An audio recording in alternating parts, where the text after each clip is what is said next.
بەناوی خی گەورە و مێرەبان سڵاوتان لەبێت بینەرانی عزیز و خۆشەویست خۆشحاڵین کە لە ڕۆژێکین و لە پرۆگرامێکینەوەی پەیامی ڕۆژهاتینەوە خزمەتان بۆ پێشکەشکردنی ئەڵقەی چینوی پرۆگرامەکە کە ئەمڕۆژ کۆمەڵەیەک بڕگە و بابەتی جیاوازمان بۆ ئامادەکردوون بە هیوای ئەوەی کە تەواوی بڕگە و بابەتەکانی ئەمڕۆمان جێگای سود و ڕەزامەندی ئێوەی عزیز و خۆشەویست بێت.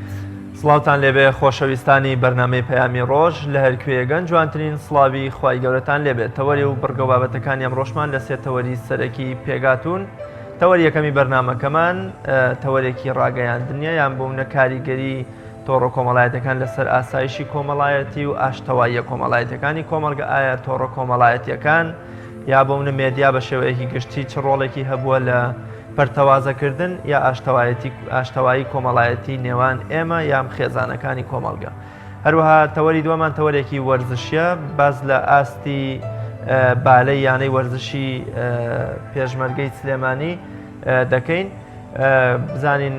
ئەم یانەیە لە چه ئاستێکدا بە تایبەت لە بواری بالەدا. تەوەری سێمیشمان ئەمڕۆ ڕۆژی جیهانی فۆتۆیە. دوو فۆتۆگرافەری ناودار و لێهاتووی کوردستان لە شاری هەڵەبجە و هەولێرەوە میوانی تەوەری سێمی بەرنامەکەمانە بن بۆ قسەکردن لەسەر ئەم ڕۆژە لەگەڵ کۆمەڵێ بڕگە و بابەت و زانیاری و راپۆرتی بەسوود کە لە نێو تەوەری بەرنامەکەدا بۆ ئێوەی عزیز و خۆشەویستمان جێکردوونەتەوە. بەر لە هەر شت دەچینە لای پێشبینی کەش و هەوای شار و شارۆچکە جیاوازەکانی کوردستان.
بەڕێزان پێکەوە بینەری بڕگەی نرخی دراوەکانە بین کە بڕگەیەکی هەمیشەی و بەردەوامی بەرنامەکەمانە.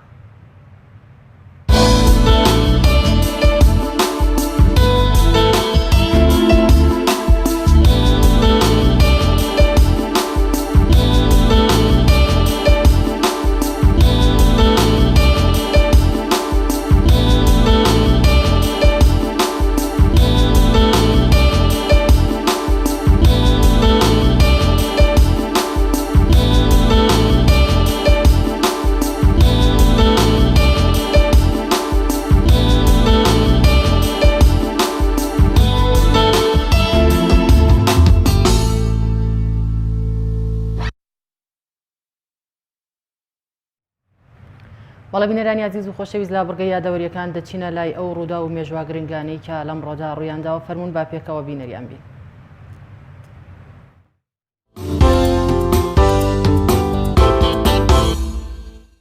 نۆزدەی هەشتی ساڵی 1990 ئەفغانستان سەربەخۆیی خۆی لە بەریتانیا وەرگرت و بووە کۆمارێکی سەربەخۆ.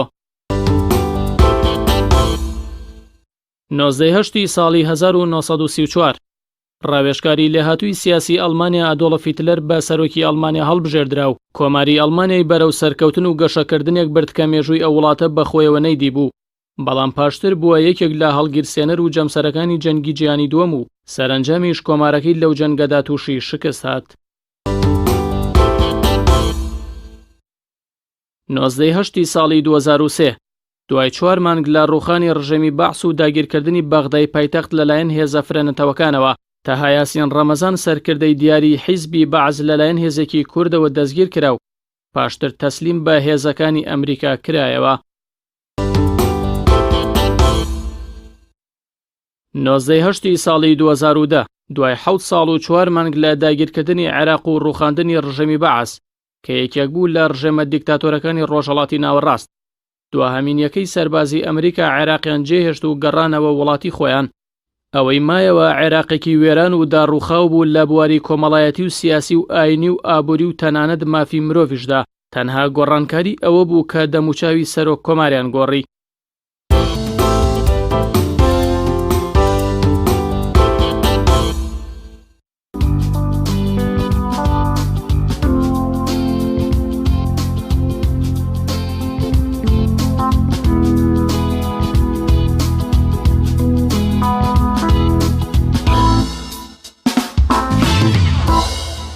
سڵاوتان لێبێ خۆشەویستان، تەوەری یەکەمی بەرنامەکەمان قسەکردن لەسەر کاریگەری تۆڕە کۆمەڵایەتەکان لە ئاسایش و ئاشتەوایی کۆمەڵایەتی. هەمیشە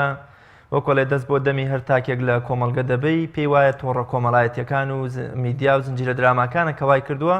پەیوەندیە کۆمەڵایەتیەکان یا ئاسایشی کۆمەڵایەتی بەرەو لاوازی و بەرەو پووکانەوە بچێ. دەست بۆ دەمی هەر دکتۆرێکی دەرونی دەبەی پێی وایە ئەوە مێدیا و زنجیرە دراماکان و تەکنەلۆژیا و تۆڕە کۆمەڵایەتیەکان و یاری ئەلکترۆنیەکانە وای کردووە کە خەڵک بە جۆرێک لە جۆرەکان ئاڵۆزی دەرونی بۆ دروست ببێیانە. بەڵام ئێمە ئەمڕۆ پسپۆڕێکی بواری مێدیا و نووسەرێکی بواری میدیا و مامۆستایەکی بواری مێدیامان بانگێشتی نێو بەرنامەکەمان کردەوە. زۆر بەڕێز دکتۆر یەحیا عومەر ڕێشاوی مامۆستای زانکۆ و دکتۆرە لە ڕاگەیاندە. دکتۆر زۆر بەخێر بێ و سپاس بۆ ئامادەبوون. ئەوەی کامیشە مێدیا بە دێوەزمە کراوە، پێی وایە ئۆباڵی هەموو کێشە و نەهامەتی و گرفتەکانی کۆمەلگا ئەگەڕێتەوە بۆ مێدیا و ئەوەی کە من ناتوانم تەلەفۆنێ بۆ باوکم بۆ دایکم کەم یا سەردانیان بکەم هەمووی خراوەتە ئەستۆی مێدیا. ئایا ئەم حکومدانە ئەم بڕیارە شتێکی دروست و ڕاستە؟ منای خۆی گەورە زۆر سپاس بۆ بەڕێستان، بەیانی ئەوەش باش و بەیانی بینەرانیش باش. لە حقیقەتە یعنی حکومدان لەسەر میدیاوەی کە سەبەبکاری ئەم بارودۆخ و زروفەیە کە کۆمەڵگەی تێکەوتووە ڕەنگە حکومدانێکی قورس بێ و ئەم جۆرە حکومدانانش پێویستی بە دیراسات و لێکۆڵینەوە هەیە. یعنی تۆ بۆی بگێتە نەتیجە کە هۆکار و فاکتەری پشێوی خێزانی و دابڕانی کۆمەڵگا و هەموو ئەو مشاکل و گرفتانەی کە لە دەردگاکانە هەیە لە کۆمەڵگا ئیحساسی پێکەین فاکتەرەکەی گەڕێتەوە بۆ میدیا. ئەمە یعنی ڕەنگە بە ڕێژەیی بتوانانی ئەم قسە بکەی و حکومێک بی کە ڕەنگە ناچێتە قاڵبی حکومدانێکی زانستیەوە بەقدرەوەی ڕاو بۆچوونێکی شخصی و کەسیە. ینی ئەوانەی کە متخصص و بواری میدیان و ئەوانش کە متخصص و پسپۆڕی بواری کۆمەڵناسی دەرووناسی لەسەر ئەم حاڵەتە زۆر قسەیانە. ینی من ماوەیە کە زۆر ئیحساسەکەم کە لە دەستگا ڕاگەیاندنەکانە هەر لە دەستگا ڕاگەیاندنی بیانیەوە تا عەرەبی تا کوردی بابەتی تۆڕە کۆمەڵایەتیەکانی کە لە بابەتانی کە بەردەوام قسە لەسەر من کە سێرچەکەم بنێو کەناڵەکانە بەردەوامە بینم سۆشیال میدیا تۆڕە کۆمەڵایەتیەکان ئەم کایەیە بۆتە جێگەی قسە و باس و کۆنفرانس و کۆنگرە و دەیان و سەدان لێکۆڵینەوە و توێژینەوەی لەسەر ئەکرێ. من وازانم جیاوازی میدیا پێش 50 ساڵ و ئێستا یەک شتە، ئەوش ئەوەیە کە یا توانم بڵێم یەکێک لە جیاوازە سەرەکیەکان بەڵام یەک شتە ئەوەیە کە جاران میدیا ئەوەی کە بەکارهێنەری میدیا بوو و مستەقبیلی میدیا بوو و مامەڵی لەگەڵ میدیا کرد نخبە و دەستەبژێری کۆمەڵگە بوون. ئێستا هەموومان سەرقاڵی میدیاین و میدیا هاتوتە نێو ماڵەکانمان نێو مۆبایلەکانمان و پانتایەکی بەرفراوانی ژیانمانی داگیر کردو. هەر بۆیە کاتێک کە باس لە کاریگەری سلبی میدیا ئەکرێ و کاریگەریەکان لەسەر کۆمەڵگە ئەکرێ خەڵکێکی زۆر قسە لەسەر حاڵاتەکەن. جاران ڕەنگە هەر خودی ئەو کەناڵە ئاسمانی و رادیۆ و ڕۆژنامانی کە جاران هەبوون هەر ئەوانش کاریگەری سلبیان هەبوو بێت لەسەر کۆمەڵگە و ڕەنگە فاکتەرێکی خراپ بوو لە هەندێک حاڵەتە بۆ ناسەقامگیری سیاسی بۆ پشێوی کۆمەڵگە. بەڵام لەبەرەوەی ئێستا پەیوەندی و کۆنتاکتەکە بەهێزترە لەگەڵ ئامڕازەکانی بۆیە ئەم جۆرە قسانە ئەکرێت لەسەرەوەی کە میدیا فاکتەری ئەم جۆرە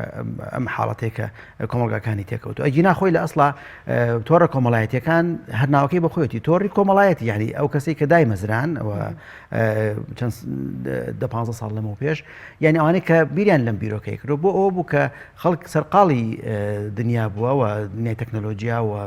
پەیوەندی لاواز بووە وتیان با لەم ڕێگەیەوە بتوانین پەیوەندیەکانی خۆمان بەهێزکەین بەمەعنا ئەمەی کە سۆشیال میدیا و تۆڕە کۆمەڵایەتیەکانە ئەساسی دروستبوونەکەی بۆ بەهێزکردنی پەیوەندی بوو نەک بۆ لاوازکردنی پەیوەندی. کاتە تۆ پێت وانە هەر تاکێکی ئەم کۆمەڵگە ئێمە بە شێوەیەکی تەندروست ناتوانێت تۆڕە کۆمەڵایەتیەکان بەکاربێنێ بۆیە کاریگەریەکی خراپی لەسەر هەر تاکێک دروست کردو. خۆی یعنی ئەو حکومانە کە ئەدرێ ینی ناتەن دروست بەکاری ئێنن کارێکی خراپی دروست کردو ئەمانە ینی حکمی علمی و زانستی نین یعنی تۆی بگێتە ئەم نەتیجە ئەمە فرۆزە لە خەڵک بپرسی بیان دوێنی ڕاپرسیان لەگەڵا بکەیت تۆژینەوەی زانستی بکەیت من محاضرات و دەورات ئەم پرسیارە ئاڕاستەی بەشداروانی دەورەکان مەکەم یا لە زانکۆ هەندێک جار ئاڕاستی خوێندکاران نەکەم بدایەتەوە جوابەکە ئەوایە هەموو ئەڵێن بەڕاستی ئەمەی دروست بەم حاڵەتی تۆڕە کۆمەڵایەتەکان لە سۆشیاڵ میدیا حاڵەتێکی نەگەتیڤ و زۆر خراپە و لای نەگەتیڤی زۆر و هەموو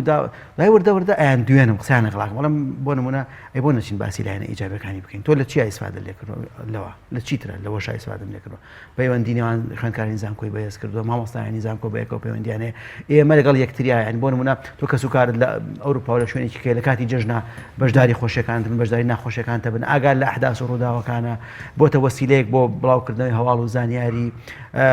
وەسیلەیەکە بۆ منبەرێکە دوانگەیەکە بۆ دەربڕینی ڕاوبیر و بۆچوونی خۆت ئەوەی کە جاران تۆ بای لە ڕێگەی کەناڵێکی ڕسمیەوە تعبیر لە خۆت بکرا ئێستا زمینەیەکە بۆ دروست بووە کە تۆ ئەتوانێت ڕەواج بە کاڵاکانت بێ ڕەواج بە ئیش بەڕای بەڕێزت تۆڕە کۆمەڵایەتیەکان پێگەیەکن بۆ پچەوکردنی پەیوەندی کۆمەڵایەتی من پێم وایە بۆ تێدانی پەیوەندی کۆمەڵایەتی خۆی چەکێکی دووسەرە یعنی هەمەتوانی ئێمەین کە چۆن مامەڵ لەگەڵ ئەو حاڵەتە ئاکەین یعنی ئەتوانین زۆر بە باش بەکاری بێنین و ئەتوانین خراپیش بەکاری بێنین من پێم وایە ئەوەی کە ئێستا لەسەر ئاسی جیهانە هەیە ڕەنگە ڕێیەکەی من هەر علمی نەبێت چکە دراسات نییە بەڵام پێم وایە لایەنە ئیجابیەکەی زیاترە تا لایەنە سەلبیەکەی ئێمە زیاتر فۆکسمان و چاومان لەسەر لایەنە سەلبیەکەیەتی و ئەزانین یعنی ڕەنگە هەندێک حاڵاتی جابوونەوەی خێزانی هەندێک مەشاکل و گرفت و هەندێک ئاڵودەبوونی دروست کردوێ بە دڵنیاییەوە لە هەندێک خێزانەکان یعنی ئەگەر یەکێک 5-6 ساعات لەگەڵ سەر ئامریکا بمێنێتەوە سڵاوێک لە خێزانەکەی نەکات سڵاوێک لە دایک و باوکی نەکات بە دڵنیاییەوە پێویستی بە عیلاج و چارەسەر هەیە بەڵام کاتی ئەبینی ئەم شوێنە ینی پێم وایە خەڵکێکی زۆری سەقافە و ڕۆشنبیری بۆ خەڵکی زۆر دروست کردووە خەڵکێکی زۆر کە جاران گەنجێک بۆ ڕەنگە نەیتوانێت بە لەرەگەی دەستگا فەرمی و ڕسمیەکانەوە تعبیر لە خۆی بکاوە ڕاو بۆچنەوە گروپ دروستکاوە پەیج دروستکەوە فشار دروستکە ئەستان ئەو شۆڕشی بەهاری عەرەبی و حەڤەی شوبات و ئەو هەموو گۆڕان کردو تەحولاتانەی بەدەر لەلایەنە دەرەنجامەکانی بەشێکی زۆری تۆڕە کۆمەڵایەتیەکان دروستیان کرد ینی لە کەناڵی ڕسمیەوە نەئەوترا سەعات ئەوەنە ڕۆژی ئەوەنە لە سەرای ئازادی کۆبنەوە بەڵکو تۆڕە کۆمەڵایەتیەکان بۆ حاڵەتی دروستە کرد یعنی تەبەن ئەمە نەقلی کە بۆ بۆ زانکۆکان بۆ کۆمپانیاکان کۆمپانیا بازرگانەکان ئیسفادە لە من خەڵکە ناسم کە دەرچووی زانکۆیە بۆ نمونە نەیتوانیوە لە بواری پسپۆڕەتەکەی خۆیان ئیشێک بکات هاتووە لە ئینستاگرام یاخود لە فەیسبوک سەفحەیە پەیجێکی داناوە لەوێ کاڵاکانی خۆی ڕەواج بێ و خەڵکێکی زۆر لە شارەکانی کەو پەیوەندی پێوەکەن شدێرن لەبەرەوە بەڕاستی من بۆیە ئەمەوێت تۆزی ئەم سەر بکرم چونکە زۆر لە هەموو شوێنەکەمە دانیشی لە دادگاکان لای مامۆسایانی ئاینی لای پسپۆڕانی یاسا لای دەروون ناسان لای کۆمەڵاسان وەکەئەنەهو ئەم بواری تۆڕە کۆمەڵایەتی ئەژدیهایەکە و یعنی مەترسیەکی زۆر گەورەیە بۆ سۆر کۆمەڵگە و پێویستە ئێمە قەتعیکەین و یعنی بەو شێوازە ئەو وێنەیە بەڕاستی تۆزی مەفروضە ڕاست بکرێتەوە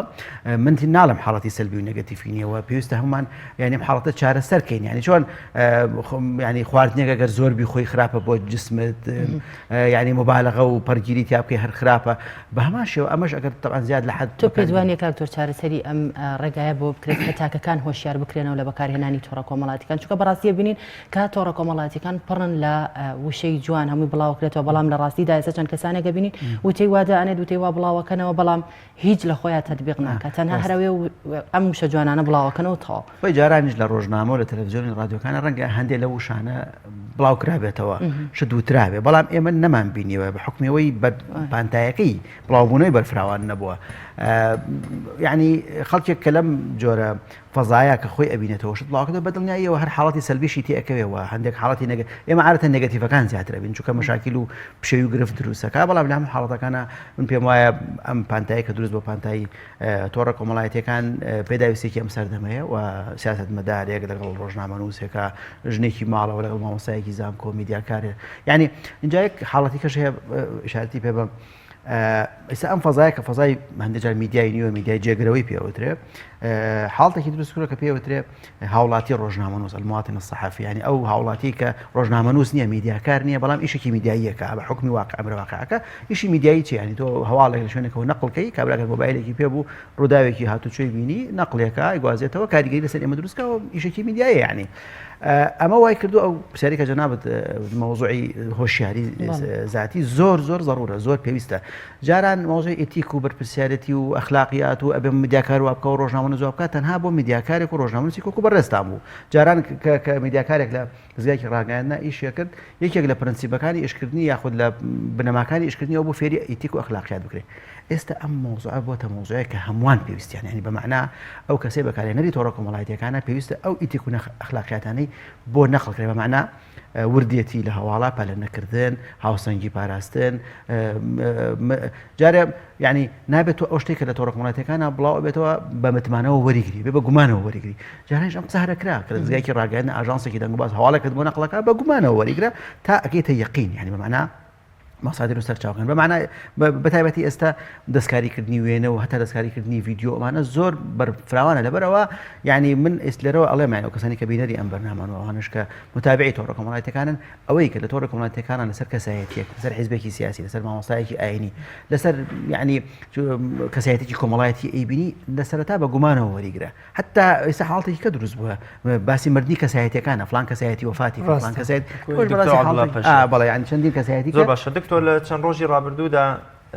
ئەوە هیچ شەریەکەمان لە تۆڕی کۆمەڵایەتی فەیسبوک لە ئەکاونتی خۆمانە کەم تا زۆر هەمومان بووینە میدیاکار و وەکۆڵێ ڕۆژنامەنووس تەنانەت زۆری نەشمان هەر ئەم ڕۆژنامەنووسان بووین بە موفتی لە نێوان دوو زانای ئاینیە ینی بەجۆرە لە جۆرەکان لەوە چ ئەو ئاگرەی کە هەڵگیرسا بە فێ بکوژایەتەوە بەڵام بە بەکارهێنانەوە و سەر لە نوێ گەرمکردنەوەی وای کرد تەنانەت یەکێتی زانایان بێتە سەرخە تەنانەت ینی بۆ منە پەل کێشێ بەجۆرە لە جۆرەکان خەی بوو تۆڕە کۆمەڵایەتیەکان ئەبێ بە هەڵگیرساندنی شەڕ لە نێوان دوو بنەماڵی یەک شوێندا کە بۆ منە ئەو زانە ئاینی و ئەو هونەرمەندە ئایا بەڕاستی ئەم ڕۆڵەی میدیا بەکارهێنانی میدیا بەم جۆرە خراپە چ کاریگەریەکیە لەسەر ئاسایشی کۆمەڵایەتی کۆمەڵ خۆی جارە ینی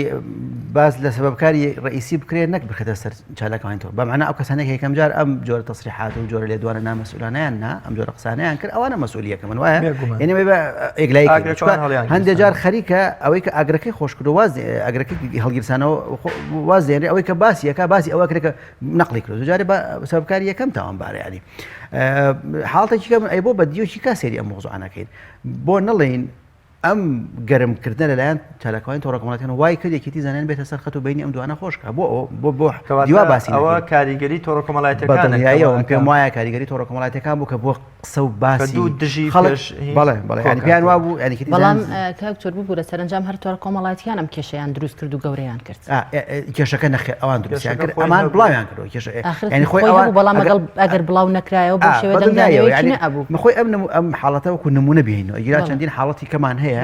کە کەسەکە خۆی پۆستێک بڵاوکاتەوە شتێک ئەڵێ قسەیەکە کا ڤیددیۆیەک بڵاوکاتەوە خۆی سەبەبکاری یەکەمە کە بیر لەوە ناکات و ئایا دەرەنجامی ئەم شتەجێ و بە پرسیارەتی لەسەر ئەم مۆزوعات چی ئەبێ بڵێن سەبەبکاری دووەم ئەکرێت چالاکەوانی تۆڕە کۆمەڵایەتیەکان بێ بەڵام بە دیۆکەی کەشا وەکوتم ینی قسەکردن لەسەر ئەم بابەتەوە و ڕوژاندنی وکردنی بە مۆزوعی ڕێی عام ینی کاتێک کە تۆڕە کۆمەڵایەتیەکان بابەتێککەن بە ڕای گشتی و ڕای گشتی قسەی لەسەر ئەکاوە پێی وایە کە ئەم حاڵەتێکی نەخوازراوە لەگەڵ هەموو ئەمانەشا من وەکو خۆم بەڕاستی لە سەر ئەو حاڵەتە هیچم نەنووسی هیچم بڵاو نەکردەوە ینی هەیە پۆستی یەکەم ڕێی و بۆچوونی خۆی دەرەبڕێ کەسێکە کە وەڵامەتی دیسان لەسەر ئەوش ڕاو بۆچوونی خۆی دەرەبڕێ لە کاتی ئاشتەوایی و یەکبوونە لێسەر دیسان ئەکاکە تۆ چیت یعنی لەسەر هەموو شتێک هەر ڕاو بۆچوون و سەرنجت هەیە لە هەندێک شتا مەفرۆز ئێمە ستۆپ بکەین ینی ئەمە حاڵەتە نێگەتیڤەکەیەتی کە هەندێک لە چالاکەوانی تۆڕە کۆمەڵایەتیەکان وا ئەزانێ لە هەموو شتێکە ئەبێ قسەی هەبێ و هەموو شتێکە ڕاو بۆچوون هەبێ مۆزوعی سیاسیە ڕاو بۆچوونیە مۆزوعی ئابووریە قسەکە لەسەر ئابووری ئەم وڵاتە مۆزوعی نەوتە مۆزوعی ئاینیە یعنی ئەمە وای کردو بەڕاستی ئەوەی کە خەڵک نیگەران لە تۆڕە کۆمەڵایەتیەکان ئەم زۆری ڕاو بۆچوون دەربڕینەیە یعنی ئەگەر تۆ لە شتێکە بێدەنگ بێ فەلیقل خەیرەن ئەو لیەصمت یا ئەگەر قسەیەکی باشت پێ بیکە ئەگەر پێت نییە پێویست ناکە تۆ ببیتە بەشێک لە پشێوی کۆمەڵایەتی و لە ئەگەر خۆشکردنەوە ئەو حاڵەتانەی کە هەیە بەڵام لە هەموو حاڵەتەکانە ئەم مۆزوعی فەزایەکە فەزای تۆڕە کۆمەڵایەتیەکانە فەزایەکە بەڕاستی ئێمە توانین بە باش بەکاری بهێنین و لەگەڵ هەموو ئەو حاڵەتە سلبیانش کە هەیە ئەکرێ سەقافەیەکی زیاتی دروستکردن تاوانە مەسئولیەتێکی قورسە لەسەر شاری وەزارەتی ڕۆشنبیریە وەزارەتی ئەوقافە مامۆستایانی ئاینی دەستگا میدیایەکان مامۆستای خوێندنگاکان وەزارەتی پەروەردە هەموو ئەتوانین ڕۆشنبیری و سەقافەتێکی وا دروستکەین یعنی من ڕستمێکم بینی ئەی مارک زۆربەر دامەزرێنەری فەیسبوک لە شوێنێکا دانیشتۆ و کتێبێکی بەدەستەوە خەریکی مطالعەیە نە مۆبایلی لایە نە لاپتۆپی لایە نایە یعنی بەمعنە ئێمە بێ خەڵک فێرکەین بەڕاستی ئەکرێ هەر خودی ئەم تۆڕە کۆمەڵایەتیانە بەکاربێنین بۆی خەڵک فێری خوێندنەوە و فێری قوڵدا یعنی پێیان بڵێن کە میدیای نوێ و فەزای تۆڕە کۆمەڵایەتیەکان ڕۆشنبیرت ئەکا بەڵام ڕۆشنبیرێکی سەطحیت بۆ دروستەکە سەقافەیەکی سەطحی ینی ڕەنگە هەندێک داتا و هەندێک ئەرقام و هەندێک معلومات و هەواڵی ئێرە و هەواڵی ئێوە بزانی بەڵام بەڕاستی ئینتەرنێت و تۆڕە کۆمەڵایەتیەکان ڕۆشنبیرێکی قوڵ دروست ناکە ڕۆشنبیری قوڵ ئەبێ لاپەڕەکان هەڵاتەوە لێوە سەقافەی زیاتی دروستە بێ زۆر باشە دکتۆر چی بکەین میدیا و زنجیرە دراماکە بۆ ئەوەن تۆڕە کۆمەڵایەتیەکان بە شێوەیەکی گشتی ڕۆڵی و کاریگەریەکی ئیجابی بگێڕن لە دروستکردنی ئاسایشی کۆمەڵایەتی ئاشتەوایی کۆمەڵایەتی یعنی ئەمە مەسئولیەت و بەرپرسیارەتی هەمومانە یعنی هەمومانە بێ قسە لەسەر ئەم حاڵەتە بکەین چۆن ینی مۆزۆی شۆفێری و ڕێنمایەکانی هاتوچۆ سەقافەتێک بۆ شۆفێر دروستەکە کە تێپەڕاندنی یاسانەکە کە پابەندە بە ڕێنمایەکانی هاتوچۆ چۆن کاتێ پزیشکێک لە شوێنەکە هەندێک ڕێنمای و ئیتیکی پێوترێ ئەمەش لەم فەزای تۆڕە کۆمەڵایەتیەکان پێویستمان بە جۆرێک لە ئیتیک و لە ئەخلاقیاتێک کە بڵاو کرێتەوە جۆرێک لە سەقافەی زیاتی جۆرێک لە هۆشیاری جۆرێک لە ڕۆشنبیری بۆ ئەو کەسە دروست کرێت کە ئەو ڕۆشنبیریە وا بکات لەو کەسە کە ینی کاتێک کە ئەم فەزایە بەکارهێنێ بە مەسئولانە تەعاملی لەگەڵا بکە و ئیحساس بەوە بکات کە ئەم وشەی ئەو ئەم وتاریکە ئەو بڵاوێکاتەوە ئەم ڤیدیۆیکە ئەو شێریەکە ئەم حتا جاری وایە لایک لەوانەیە زۆربوونی لایکێک لەسەر پۆستێکی خراپ حاڵتێکی سلبی دروستکە و کۆمنت نووسین ینی کەسێک کە نابە پرسیارانە کۆمنتێک بڵاو ئەنووسێ لەسەر حاڵەتێک کە بێتە جاری وایە لەسەر ینی مۆزوعێک بابەتێک ئەوەندەی کۆمنتەکان شەڕ ئەوە خودی پۆستەکە بکێشە دروست ناکە و ئەمە کێشەی کەش بۆ کێ دروستەکە بۆ دەستگا میدیاکان هەندێک جار دەستگا میدیاکان فەیسبوک و تویتەر و ئەمانە ئەبنە سەرچاوی هەواڵیان ینی بەمعنە لەوەوە بۆ منە کەسە کەسایەتێک لەسەر شوێنێ لەسەر حاڵەتێک شتێک دروستە بێ دەستگا ڕاگەاندنەکان دێن لەبەرەوەی بۆتە ئەمری واقع یان ئێستا تۆ جاران ئەوترا تۆڕە کۆمەڵایەتیەکان مەزدەری هەواڵ نن بۆ دەستگا میدیاکان بەڵام ئێستا کاتێک کە ترامپ بۆ نمونە لە تویتەکەی خۆیەوە تویتە بڵاوکاتەوە تویتەکە تۆ مەجبوری بکەیتە سەرچاوی هەواڵ یانی ئەوە بەڵام لەم ماوەی پێشوە هەواڵێک بڵاو لەسەر بیل گێتس کە پەیجەکەی دروست کرابوو هەتا ئەو حەشینەکەشی لێدرا بوو هەمووی تەرتیب کرابوو کە ئەمە پۆستی ئەوە دوای تاقیق کرا کە ئەمە پۆستی ئەو نییە و ینی لەبەر ئەوە ینی وردبینی و دقت و دروستبوونی سەقافەیەک وەکو ئاماژەم پێیا مەسئولێتێکی زۆر سەختە لەسەرشان یعنی چۆن جاران ینی وەزارەتی سەحە ڕێنمایی تەندروستی بڵاو کرد بە هەمان شێوە ینی مەفرۆزە وەزارەتی ڕۆشنبیری ڕێنمایی زۆر باشە دکتۆر کۆتا پرسیار کاتێ نهێنی نێوان دوو کەس خانمێک وێنەیەکی ئاسایی خۆی بۆ مێردەکەی یا بۆ دژەکەی یا بۆ خوشکێکی دەنێرە یان بۆ نمونە دەنگی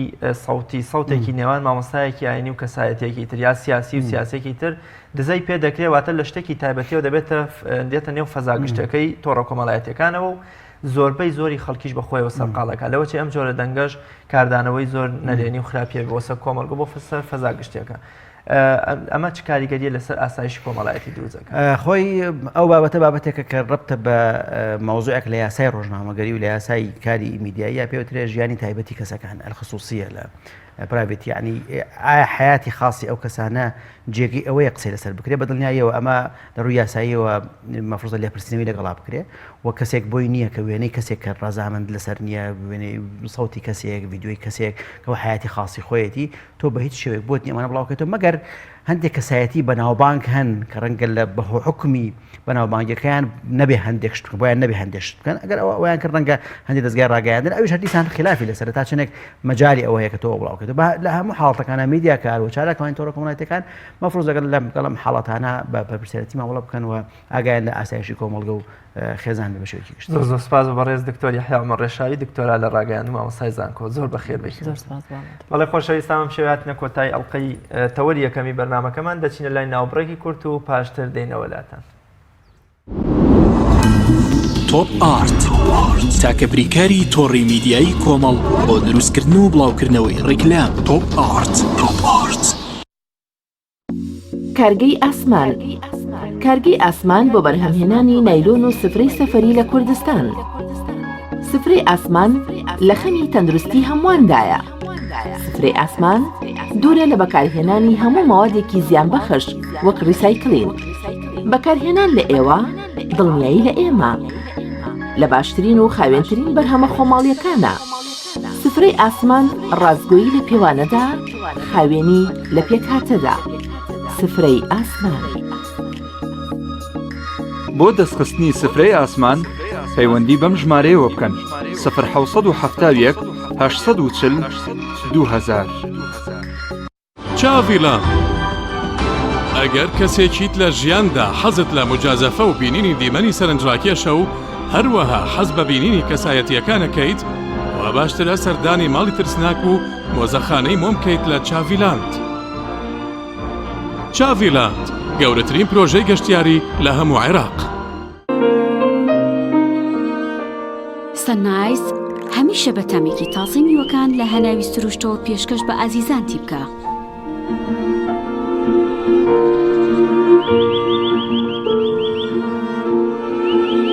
شەربەتی سەنایز تامێک لە سروشتەوە. شەربەتی سەنایز تامێک لە سروشتەوە.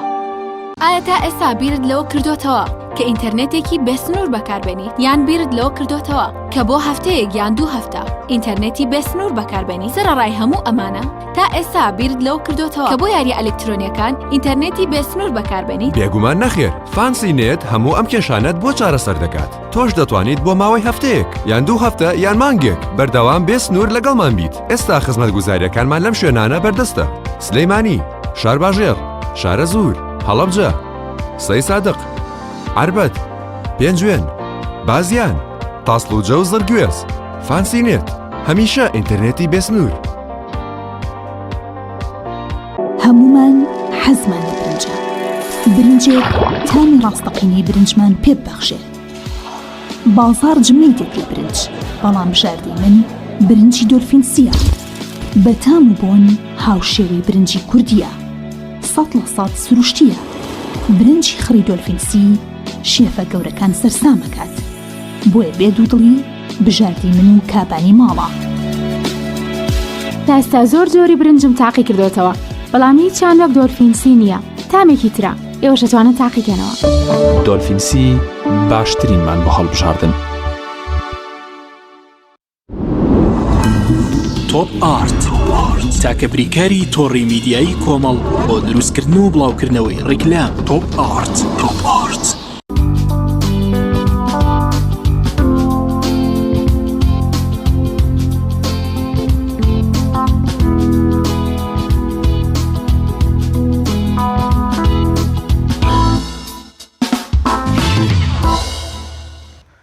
بەڵە بینەرانی خۆشەویست، لە ڕۆژانی جەژندا گەشتیارێکی زۆر ڕوویان لە هاوینە هەواری گەلی عەلیبەک کردو. لەم بارەیەوە پەیامنێرمان ئازاد ئۆمەراوی ڤیدیۆیەکی بۆ ئامادەکردین، فەرموون با پێکەوە بینەری بین.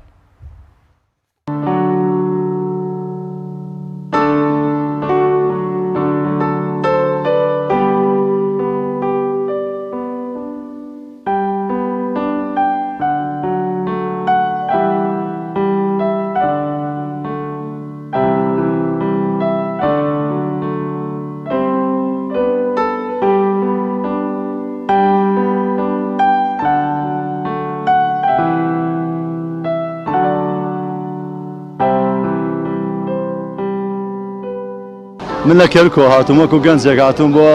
عەلی گەلیبەک. لە کێرکۆ هاتوومە بۆ عەلی گەلیبەک و بۆ سەفرە و سیاحە.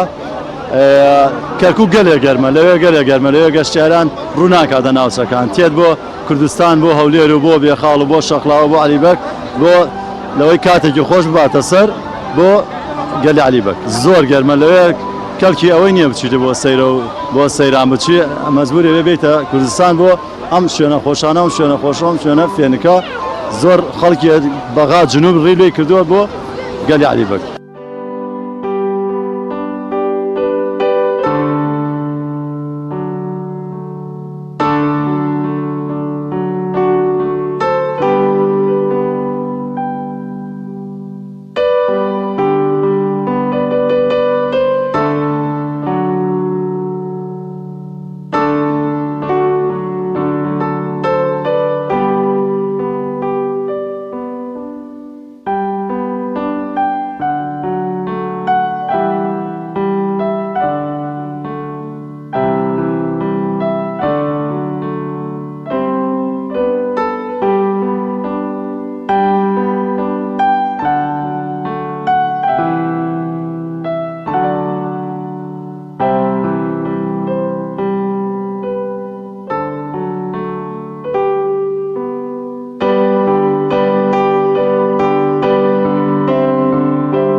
تەوەری دووەمی بەرنامەکەمان تەوەرێکی وەرزشیە بە پێکەوە بە راپۆرتێکمان ئامادەیە بۆ هەمان تەوەری وەرزشی با پێکەوە بینەرێ و راپۆرتە دەین پاشتر باز لە تەوەرەکە و دوایش دەچینە لای میوانەکەی. پێشمەرگەی سلێمانی ئەو یانەیەیە کە لە سەراسی کوردستان تەنها یەکجار نازناوەکەی لە دەستداوە و تاکەیانەشە لەسەر ئاسی سەرجەم یانەکانی کوردستان نازناوی خولی عێراقی بەرز کردوتەوە. تیپی بالە یانەی پێشمەرگەی سلێمانی یەکێکە لە تیپە چالاکەکانی یانەی پێشمەرگە و ماوەی چەند ساڵێکیشە ڕکابەری هەردوو یانەی شورتە و غازی باشوور دەکات کە دەستیان بەسەر نازناوی خولی بالەی عێراقدا گرتووە. تیپەکە بە سەرپەرشتی سەلاح کانەبی ڕاهێنەر لەسەر ئاسی کوردستان جگە لە دەستدانی تەنها یەک نازناو زیاتر لە 10 ساڵە نەیهێشتووە هیچ یانەیەک جامەکەی لەدەست بسەنێت و ئەم ساڵیش لە شاری هەولێرەوە بە جامی خولەکەوە گەڕایەوە شاری سلێمانی. لەسەر ئاستی عێراقیش ماوەی 3 ساڵە پلەکانی یەکەم و دووەم و سێمی خولەکەی بەدەست هێناوە و نوێنەرایەتی عێراقی کردووە لە پاڵەوانێتی یانەکانی عەرەب. یەکەم یانەشە لەسەر ئاسی کوردستان کە نازناوی خولی عێراقی بەرز کردوتەوە. ئەوەش وای کردووە هەردوو یانە ڕکابەرەکەی شورتە و غازی باشوور سابی تایبەتی بۆ بکەن. بۆ ئەم ساڵیش دەستەی کارگێڕیانەکە متمانەی بەڕاهێنەرەکە و 12 یاریزانی بەخشیوە بۆ بەشداریکردن لە خولی بژاردەی عێراق و بڕیاریشە بۆ بەهێزکردنی پێکاتەکەی یاریزانێکی پیشەگەری بەرازیلی بگوازێتەوە ڕیزەکانی. تیپەکە لە ئێستادا لەژێر دەستی سەلاح کانەبی ڕاهێنانەکانی دەست پێ کردوتەوە و بڕیاریشە جیاواز لە ساڵانی ڕابردوو ئەم ساڵ شەڕی نازاوەکە بکات و ببێتە یەکێک لە نوێنەرەکانی وڵاتی عێراق لە پاڵەوانێتی عەرەب. یانەی پێشمەرگەی سلێمانی جیاواز لە یانەکانی تری کوردستان و عێراق لە زۆربەی یاریەکاندا توانیوێتی قورسایی خۆی پیشانی سەرجەمیانەکان بدات و لە زۆربەی یاریەکانیشدا جگە لە بەدەستهێنانی پلەکانی یەکەم زۆرترین یاریزانیشی بانگێشی هەڵبژاردە جۆرا و جۆرەکانی عێراق کراوە. ئەردەڵا محەممەد تایبەت بە پەیامی ڕۆژ سلێمانی.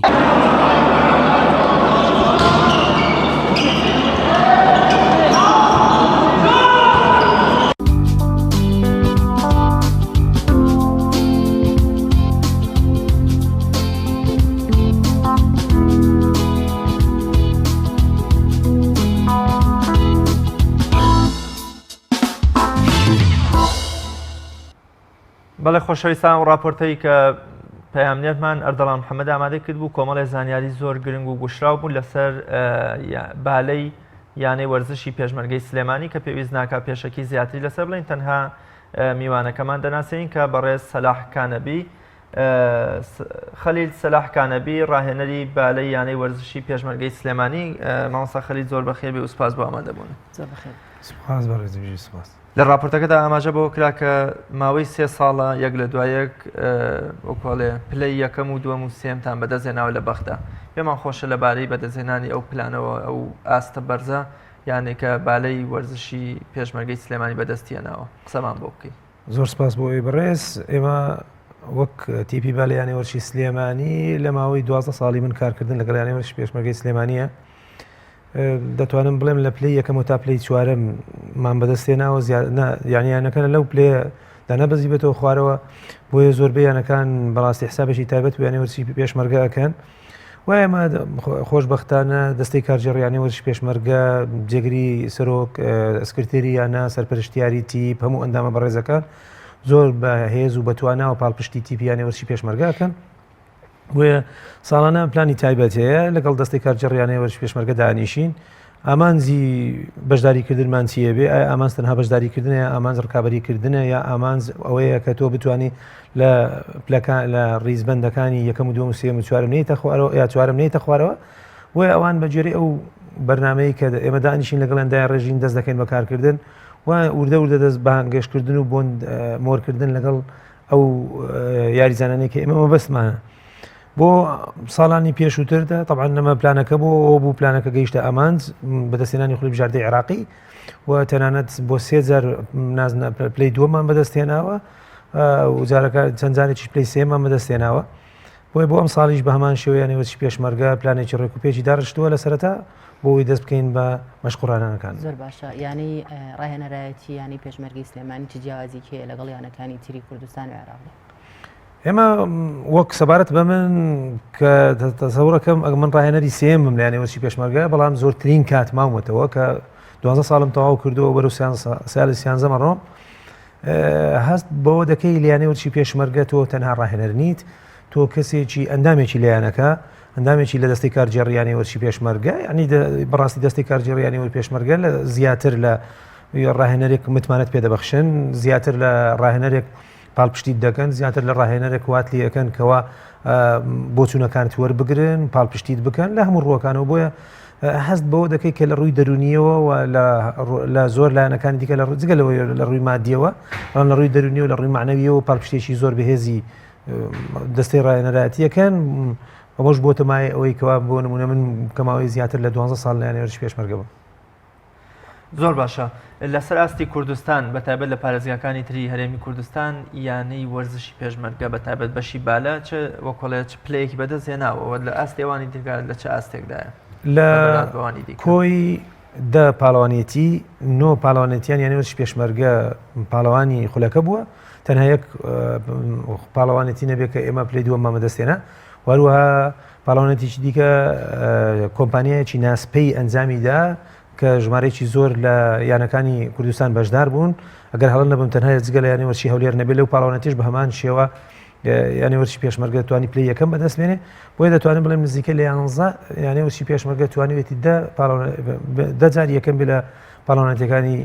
هەرێمی کوردستان. مامۆستایەوە ئەگەر بتانەوێت یاریزانێک لە هەڵبژاردی عێراقەوە بێن بۆ یانەکەتان، ئەمە بۆ ئێوە تا چەند کارێکی قورس دەبێت؟ خۆی ئەمە پێیوەستە بەوەی کە تۆ ئەو یاریزانانە یاریزانێکت پێویستە بۆ منم تۆپی با لە هاوشێوەی یاریەکانی دیکە تۆ چەند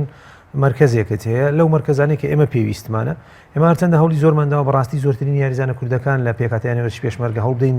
دروستیان بکەین. وەگەیشتینە ئەنجام ئەو ساڵ بەڕاستی سێ لە یاریزانەکانی کە لە بەشدار بوون لە مەشقڕانانەکانی هەڵبژاردی عێراقی خوارد 23 ساڵدا، بەڵام دوجار بۆ ئەم ساڵ یانێوەرچی پێشمەرگیان بەجێهێشت. ئەگەنا ئێمە پلانێکمانە بوو لە چەند ساڵی داهاتوودا سەرجەم یاریزانەکان یاریزانی کورد و شاری سلێمانی دەوروبەری شاری سلێمانی بن. بەڵام بۆ ئەمە کارێکی قورس نییە، چکە بە حکمی ئەوەی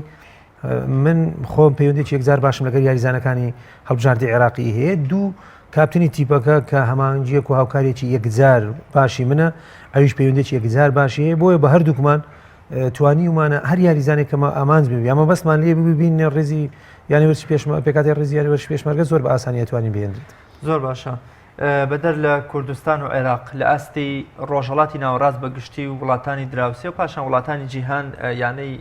بالەی وەرزشی پێشمەرگە چه نازناوێکی تری بەدەستێناوە؟ ئێمە تەنها سێ پاڵەوانێتی بەشداربووین لە پاڵەوانێتیەکانی عەرەبە. دوو لە پاڵەوانێتیەکان من ڕاهێنەر بووم، یەکێک لە پاڵەوانێتیەکان ڕاهێنەرێکی دیکە بوو. وڵاتێک ئەو پاڵەوانێتێک کە بەشدار بن دوو جار لە وڵاتی تونس، جارێکیان لە وڵاتی مەسر، لە وڵاتی لوبنان عەفوەن. بەڵام ئەو پاڵەوانێتی کە بەشدار بووین لە وڵاتی تونسدا لەسەرەتا ئاستی یانێوەرچی پێشمەرگە یەکجار باش بوو و توانیمان بۆ یەکەم جار دوای دابڕانێکی 30 ساڵی ویستی پێکی عێراقی نەیتوانی بەسەرکەوێ بەسەر یانەیەکی جەزائیری، توانیمان لە یانەی جەزائیری بەرینەوە و توانیمان ڕکابەرێکی سەرسەختی یەکێک لە بەهێزترین یانەکانی تونسی بین کە نادی تەرەجی بوو، توانیمان شەوتیان لێ وەربگرین. بۆیە ئەنجامەکان کەمی بەشداریکردن بەڕاستی بۆتە هۆی ئەمە تەنها سێ پاڵەوانێتی بەشدارمان کرد. کەمی بەشدارەکان ئەوەیە شێوازی مامەڵەکردن لەگەڵ خوڵەکانی دەرەوە جیاوازە لەگەڵ ناوخۆ. باست لە دابڕانێکی 30 ساڵی کرد، ئەو 30 ساڵت چیایەوە؟ مەبەستم ئەوە نییە 30 ساڵ، مەبەستم ئەوەیە هیستی پێکی عێراقی نەیتوانی بوو نزیکەی 30 ساڵیش دەبێت نەیتوانێت تەنانە شەوتێک لە جەزائیر وەربگرێت. ئێمە بۆ یەکەمین جار وەکو تیپی یانێوەرچی پێشمەرگە توانیمان لە یانەیەکی جەزائیری بەرینەوە. مامۆستا ئێوە کاتێک کە بەشداری ئەم پاڵەوانێتیانە ئەکەن هیچ لایەنێک هیچ کەسێک هاوکاریتانەکات پشتیوانیتانەکات لە ڕووی مادیەوە بێ معنەویەوە بێت؟ ئێمە تەنها طبعاً لە ڕووی معنەویەوە سپاس بۆ دەستگا ڕاگەیاندنەکانی دەستگاکانی کورسات و گەلی کوردستان و کەناڵ 24 و دەستگا بەڕێزەکەی ئێوە و ژمارەیەک لە دەستگاکانی دیکەی ڕوودا و زۆرن بەڕاستی دەستگاکانی ڕاگەیاندن کە بەردەوام کورسات کێچێکە لەوانی بەردەوام متابعی و یا بە دواداچوونی چاڵەچەکانی ئێمەدا دەکات. ئەمە بۆ ئێمە یەکێک بۆ لەو پاڵپشتیانە و و لەو با بڵێن بۆ پاڵپشتە بەهێزە معنەویانە و لە ڕووی مادیشەوە یانی وەرزشی پێشمەرگە تەنها پشت بە یانی وەرزشی پێشمەرگە بەستاوە تا ئێستا هیچ لایەنێکی دیکە هاوکاری ئەوەی من ئاگادار بم هاوکاری یانی وەرزشی پێشمەرگە نەبووە جگە لەوە نەبێت کە یانی وەرزشی پێشمەرگە ئەگەر بە هەڵەدا نەچوو بووم یەکێک لە کۆمپانیەکان ئەویش کۆمپانی دەواازە بوو ئەگەر هەڵە نەبم یەکێک لە خولەکانی کە بەشدار بووین هاوکاریانی وەرزشی پێشمەرگە کەواتە لە ڕووی بوونی موچەوەکی بەڵام ئێمە دەتوانین بڵێن یەک خاڵ هەبوو کە دەبووە ئاماژەی پێ بدەم ئەوەیە بەڕێوەبەرایەتی یەکەی بەڕێوەبەرایەتی و یاری وەرزشیەکان لە هێزەکانی هەفتایە ئەمەش یەکێکە لە پاڵپشتی هەرە باشەکان یانی وەرزشی پێشمەرگە. زۆر باشە. گلەیەک لە یانەی وەرزشی پێشمەرگە دەکرێت کە زۆربەی پێکهێنەران و پێگاتەی یاریەکان خەڵکی دەرەوەی سلێمانیەواتە کەمترین خەڵکی ناوشاری سلێمانی تایە ئەمە بۆچی هۆکاری بۆچی ئەگەڕێتەوە؟ ئەمە پەیوەندی بە نەبڕاهێنەرەوە هەیە نەبە یانەکەشەوە هەیە و بۆ نمونە ئەمە پێویست بۆ هەیە و مەسەلەن بۆ نمونە تۆ ئەو یاریزانێک ئێستا لە ناو شاری سلێمانیە ئەوەی کەوە خەڵکی شاری سلێمانیە بالا ئەکاتن بەڕاستی جیلێک هەبوون جاران لە هەفتاکان و لە هەشتاکانی هەتا نەوەتەکان یەکێک بوون لە باشترین جیلەکانی عێراقی ئەوە دەزانن لە من شارەزاتن ئەمە ڕزگار کەمال و مامۆستا فکرەت و ئەمە ژمارەیەک کاک ڕێبوار و کاک بڕیار و ژمارێک لە یاری بکاک بەرزان کە لە بیرمان نەچەیەکێک و لە دیارترین نیە بەڵام لە دوای دابڕانی ئەو جیلە بەڕاستی کەمترین ئەو ینی خەڵکە یەکجار کەم دێتە لەنە خەڵکی ناو شاری سلێمانی گەنجەکان کەمتر دێن بەڕاستی بەڵێ لەبەر ئەوەی یەکەمیان تەنها یانی وەرزشی سلێمانی یانی وەرزشی پێشمەرگەی سلێمانی بە تەنهایە کارەکە لەم بوارەدا ئەوە نیە هاوشێوەی بۆ نمونە باسکە چەندیانەیەک ئێستا ئەگەر هەڵە نەبم سەرقاڵی کارکردنن لە چەند شوێنێک کارەکەن تۆ شەق زۆر چەندین یانەمان هەیە کەوا دەتوان ئەمانش یاریزانەکان پێمانەوە لەم ماوەیەدا کۆمەڵی خەڵکی نێو شاری سلێمانی پێ بگەێنێ هەرمە بەبستمەیە چۆن ئێوە مەشق بە خەڵکێک دەکەن بە یاریزانەکەن لە پێناوەی کە پێی بگەێن و دروستی بکەن خۆی ئەمە یەکەمیان کاری من نییە وەکو ڕاهێنەری دەستەی یەکی چونکە من تیپی یەکەمیانی وەرزشی پێشمەرگە لەبەردەستە کە ئەرچی سەرەکی من بەڕاستی ئامادەکردنی تیپەکەی بۆ بەشدارکردنی لە خولەکان و بەدەستێنانی ئەنجامەکان بەڵام ناچارم من ئەمەرکەشم گرتۆ دەدەست چونکە ئەمە پێویستی بە 2 بۆ 3 بۆ 4 ڕاهێنەری دیکە هەیە کەوا لە قۆناغەکانی ناڵیەوە لە تەمەنی 8 9 لە یادە 10 ساڵیەوە بیانهێنن و پێیان ڕابگەن و تا لە تەمەنی 7 بۆ 8 ساڵی بیانگەینە لای ئێمە بەڵام ئێستا من خۆم بە هەمان شێوە ئێستام کارەشەکەم ئێستا تقریبا نزیکەی 4 بۆ 5 یاریزانی ناو شاری سلێمانی مێ لە 2004 و 2005 ڕۆژانە مەشق ڕاهێنانیان پێ دەکەم لەگەڵ خەتی یەکەمە ناچارم لەبەرەوەی کەسێکی دیکە نییە لەو بوارە بڕاستی هاوکار و یارمەتی دەرم بێ دەبێ ئەم کارەشیان ئەنجام دەم وە لەوەی ئێوە ئەوشتان لەبیر نەچێ من تاکە ڕاهێنەرم لە عێراق دەتوانم یاریدەدەرێکیشم نییە هەر بە تەنها کارەکان ئەنجامەدەم بەڵام دووبارە ئەڵێم بەڕاستی ئەوەی زۆر هاوکار و یارمەتی دەری منە کاپتنی تیپەکەی عەلی تاها غەفورە کە زۆر دەیان جار چەندین ئەرکی سەرسانی منی ئاسان کردیە و هاوکار و یارمەتی دەرم بووە ئەگەر من بە تەنها کارەکەم و ئێوە لە دەستگای ڕاگەیاندن بە تایبەتیوانی لە بواری وەرزش کارەکەن ئەزانن تیمێک یا تیمێکی کە بەشدارە لە خولەکاندا چەندین با بڵێن کادیری مەشقڕانانی هەیە ئەمە تایبەتە بە ئاسن ئەمەیان تایبەتە بە خواردن ئەمەیان تایبەتە بە لە ڕووی جەستەیی یاخود بەدەنی ئەمەیان تایبەتە بە تەکنیک و تەکتیک و خوڕەتینا و گۆڕەپان و مەیدان بەڵام ئێمە ئەو ئەرکانە من هەر هەمووی بە تەنیا گرمە ئەستۆ جگەلەوەی ئاماژەم پێکرد کە کاپتنی تیپەکە نەبێ هاوکارمە لە زۆر ئەولایەنانە بۆیە کەمی هاتنیش بەڕاستی بەداخەوە من وەکو ڕاهێنەر چەندین جار لە ناو شاری سلێمانی گەنجم بینیوە چونکە با لە جیاوازە لەوەیە لە شەق جیاواز بێ لە کوڕەتیلیەت هەندێک تایبەتمەندی و خەسڵەتی خۆی هەیە کەوا یەکێ لەوانە باڵایە بەڕاستی زۆر جار گەنجی باڵا بەرزم بینیە و داوام لێ کردی و بێتە ڕێزیان ئامادەی ئەوەی تێدا نەبووە کەواتە ئەوەی لە یاری بالەیە بەشدار بێ مەرجە باڵای بەرز بێت بۆ ڕافە بۆ سنتەر بۆ پۆستی 4 بۆ پۆستی 2 ئەمانە پێویستە باڵیان بەرز بێت چکە تۆ یاریەکەی لە بەرامبەر با بڵێن بربەستێک کە ئێمە ناوی لێدنین شەبەکە یاخود تۆڕ کە 2 سانتیم بەرزە 2 متر 3 سانتیم تۆ پێویستی بۆ چەند لەسەر ئەم تۆڕەبی ئەمە یەک 2 ئێستا لە جیهان بەرەو ئاراستەیەدا ڕۆیشتووە سەرجەم یاریزانەکانیان 2 متر و 2 متر و زیاترن و متر 95 و 97 تۆ ناچاری بۆ ڕکابەتی وەرزشی بالە تا ئێستا لە کوردستان نەناسراوە یا بەجۆی لە جۆرەکان نەبووتە ئاوات و خۆزگەیەک لای بەشێ لە یاریزانانی ئێمە ئەمە پەیوەندی بە زۆر شتەوە هەیە وەکو باسم کرد ئەمە پشت پەیوەندی بە دەستگاکی ڕاگەاندنی زۆر باش هەیەکەوە پاڵپشتی بکرێتن و چۆن ڕێکلامەکرێ بۆ یاریەکانی و یاری شەق بۆ نمونە یاریەکی وەکو دەرێ شعبیە خەڵک زۆر ئەیکتەنان لە کۆڵانەکان مناڵەکان یاریەکان ئەمە یەکێکە لەو لایەنە دوو بەڕاستی ئەمە نەکراوەتە ئەوەی وەکو نەریتێکەوە دائیمەن یانەکان هەوڵ بدەن پشت بە با بڵین حکوومەت ببەستن نەک پشت بە خۆیان ببەستن یان هەوڵ بدەن چەند سەرچاوەیەک بۆ خۆیان پەیدا بکەن بۆ ئەوی هەوڵ ئەوگەن 3 ساڵان بەڕاستی لە شاری سلێمانی خۆشبەختانە ئێستا نا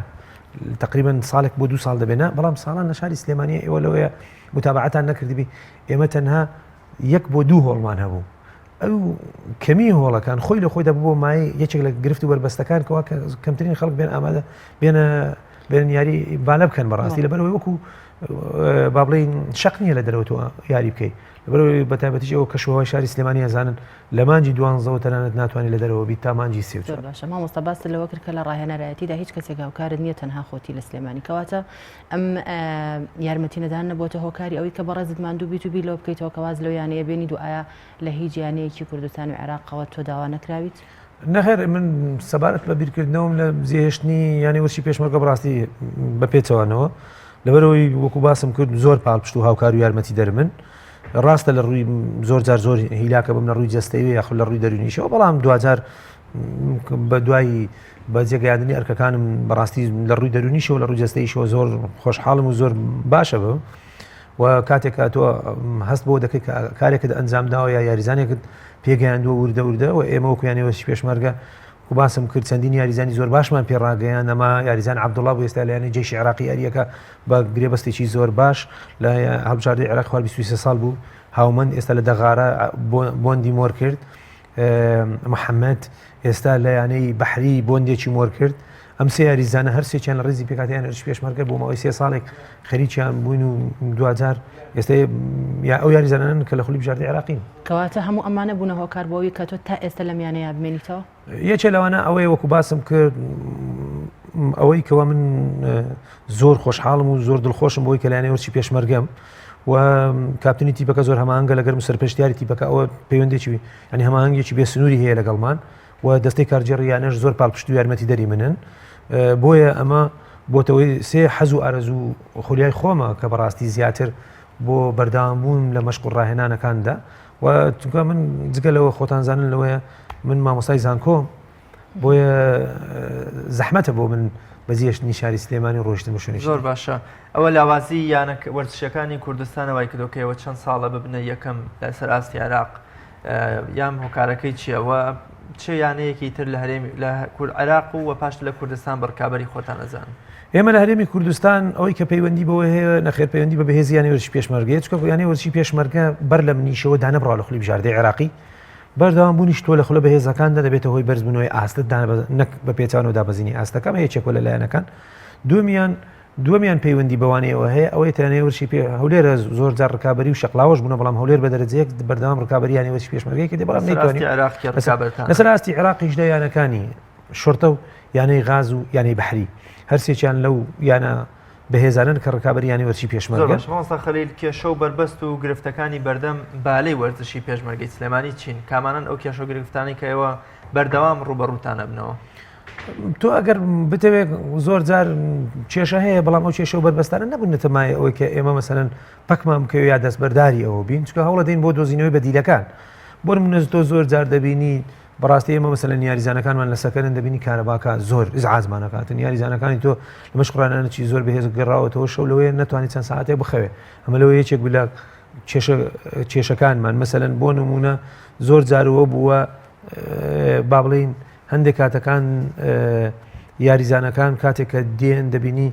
هەندێک کات ئەو ساڵانی پێشتر جیرانی هۆڵەکە زۆر جار کاریگەری لەسەرمان دروستە کرد بەڵام یاریزانانی یانی وەرزشی پێشمەرگە بەڕاستی بە حکمی خۆشەویستیان بۆ یانی وەرزشی پێشمەرگە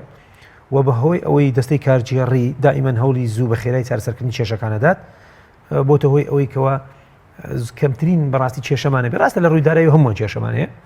بەڵام بوونی کێشە دارایەکانمانێ ئەوە نییە تۆ دەستبەرداری ئەو حەز و ئارەزوو خولیا و یاخود ئەو ئامانجەی کە تۆ هەتەکاری بووەکەی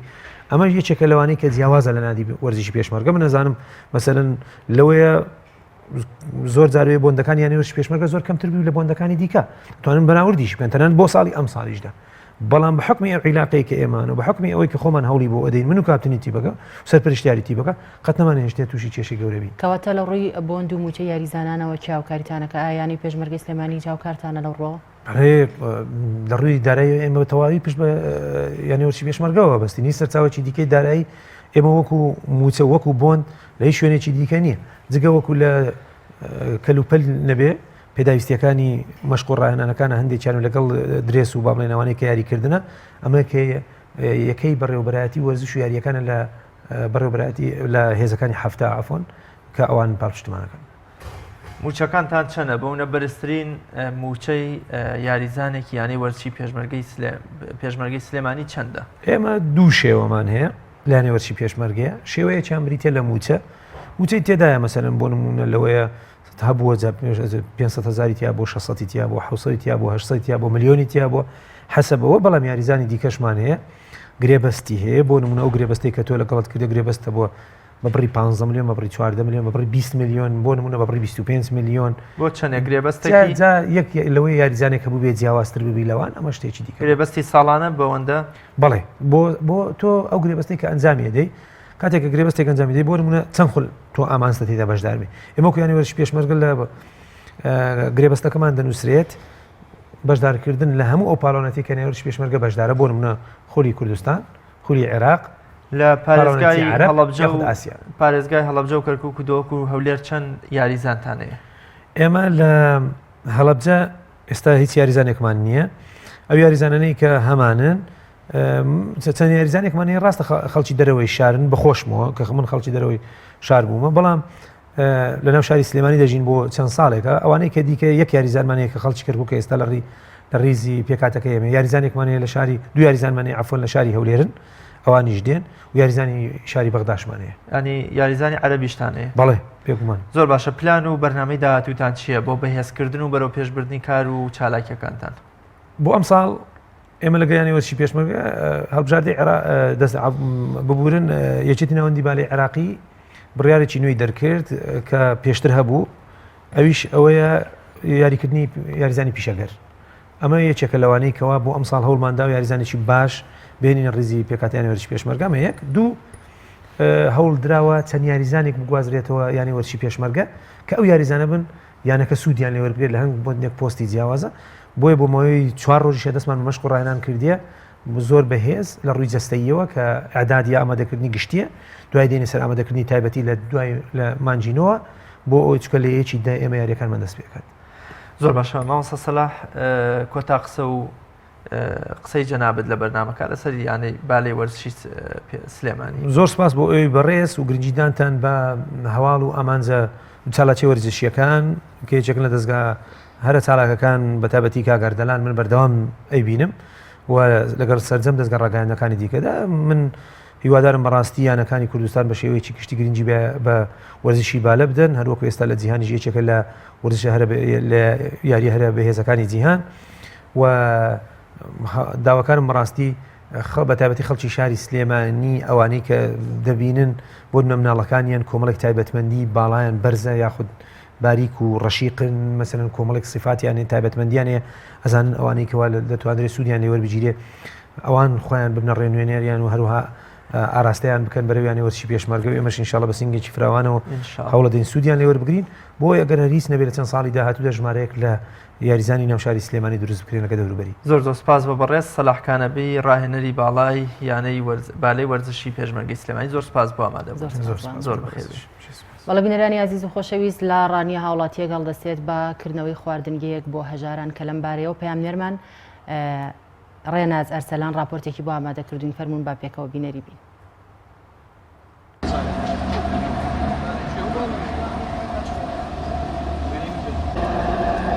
باشی نیە بە من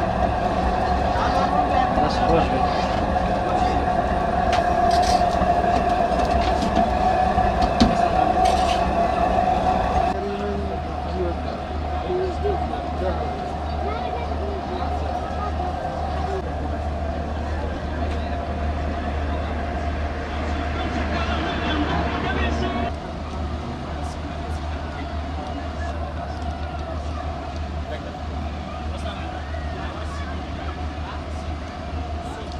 و کە ساڵانی پێش و ساڵی 2010 بۆ 2011 من نەخۆش بووم ماوەیەکی 3 ساڵ بەدەم ئەو نەخۆشیەوە ناڵاندم بەڵێ نەخۆشی درێژخایەن دوایەوە بیرم لەوە کردەوە کە سوپاس بەخوای گەورە کە خوای گەورەشی فایدام و چاک بووم ئێستا سوپاس بەخوای گەورە ئەو بیرۆکەیم بۆ هاتوو لە ساڵی 2015 من دەستم بە ئیشی خێر کرد لەخوا بەزەر ئینشاڵڵا خوای گەورە لە خێر نەکات و دوای ئەوەی کە دوای 2015 تا ئەمڕۆ بیرم لەوە کردەوە کە چۆن بتوانم یارمەتی ئەو خەڵکانە بدەم کە نەخۆشی درێژخایەنیان هەیە بۆیە بڕیارمدا کە دەست بە ئەو دانانی ئەو کرێرە بەقیمەیە بکەم کە 150 داهاتی ئەم کرێرە بەقیمەیە بۆ ئەو کەسانەی کە نەخۆشی درێژخایەنیان هەیە وە کەم دەستن و فەقیر و هەژاریشن 150ەکەی کەش بۆ ئەو کەسانەی بڵین ئەوانەی کە لای من ئاسی بێم یەکەم ڕۆژ بیرم لەوە کردەوە کە سەردا دەستپێکردن بە بانکێشکردنی ئەو ئەندازیارانە بەیەکە لە کۆمپانیا گارێکسن ئەو کرێکارانە کە لەوێن بەڕاستی پشتگوێ خراون من وستم بانگیان کەم و میوانداریان بکەم وەگو بیرهێنانەوەیەک بۆ ئەو خەڵکانە بەڕاستی زۆر کەسەیەنی نازانی کە ئەوانە چەند ماندوونە زۆر کەسەیە کە دەستخوشی لە عەبدوڵڵای دەکەین کە پیشێکی زۆر چاکی ڕەچاو کردووە بە تایبەتی بۆ چینی هەژار و کرێکار بە تایبەتی کرێکاری شارەوانی بە ناوی هەر هەمووانەوە سوپاسی دەکەین خوا خێرەی بنووسی و دەستخۆشی لێ دەکەین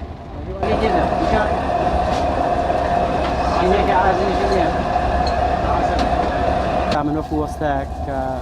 زیاتر لە 15 ساڵ پیشەم کولێرەکردنە کولێرە و نان لە ڕانیا دەستخۆشی لەکە عەبدوڵڵا دەکەم کە هەستاوە بەو کارە جوانەی کە بیری لێ کردوێتەوە بەڕاستی کارێکی زۆر زۆر جوانی کردووە دەستخۆشی لێ دەکەم کە 150 داهاتەکەی بۆ نەخۆشی درێژخایەنە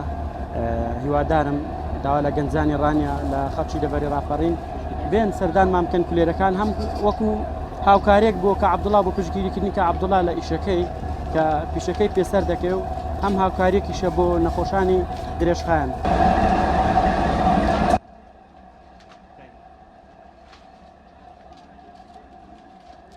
هیوادارم نمونەی زۆر بێت خەڵکی شارەکە ژۆکە و برادەرە یارمەتی فەقیر و هەژار بدا لە ڕێگەی کاسبەکەی خۆیەوە ئەم خوای گەورە ڕزق و بەرەکەتی و خێری زیاد دەکات هەمیش دەتوانێت یارمەتی خەڵکی بدا بۆ خۆی و بۆ دنیا و قیامەتی ئینشاءڵڵا توی دەبێت دەستخۆشی لێ دەکەم.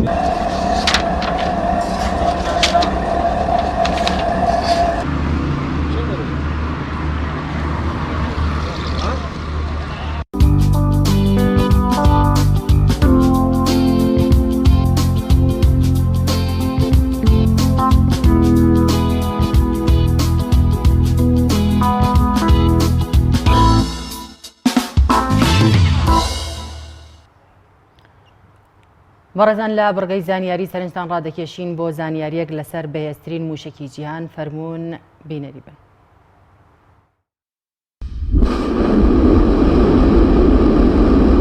موشکی ئاڤانگاردی رووسی ئەم موشەکە ساڵی 2010 ڤلادیمۆر پۆتین لەگەڵ 5 سیستەم موشکی تر ئاشکرای کردن بۆ جیهان کە پێدەچێت بۆ ماوەی 15 تا 20 ساڵی تر هیچ وڵاتێک نەتوانێت بگاتە توانای تەکنەلۆژیای ئەو موشەکە. موشکی ئاڤانگارد موشکێکی هایپەرسۆنێکی کشوەر بڕە کە خێراییەکەی 27 جار لە خێرایی دەنگ زیاترە و دەتوانێت لە سەعاتێکدا 30,000 کیلۆمەتر ببڕێت.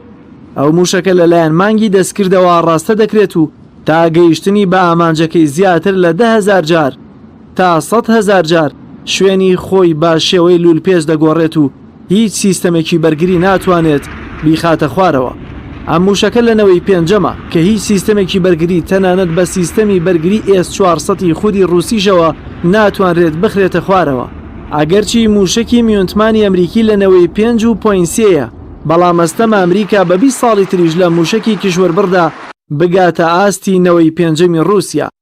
موشکی ئاڤانگاردی رووسی هەڵگری کڵاوی ئۆتۆمیە کە کەس نازانێت توانای هەڵگرتنی چەند کڵاوی ئۆتۆمی هەیە،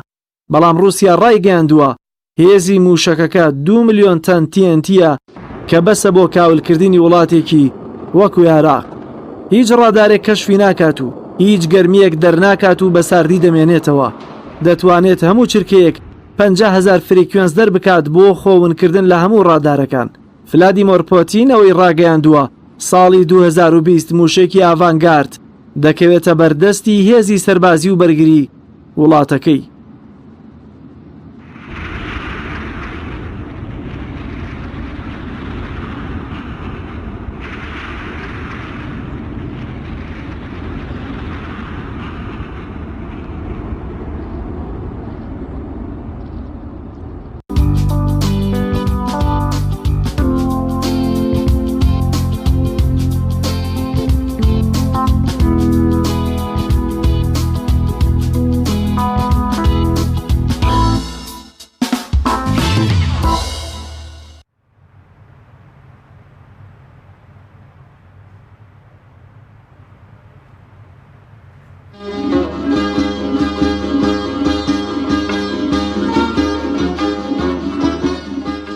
دیارترین و ناوازەترین شوێنەوارەکانی ناوچەی بەهدینان لە قەزای ئامێدی ئەوی شوێنەواری مەدرسەی قوبەهانە. سڵتان حسین وەلی کو حکمڕانی لێ دەبەرێکی یا ساڵ 1534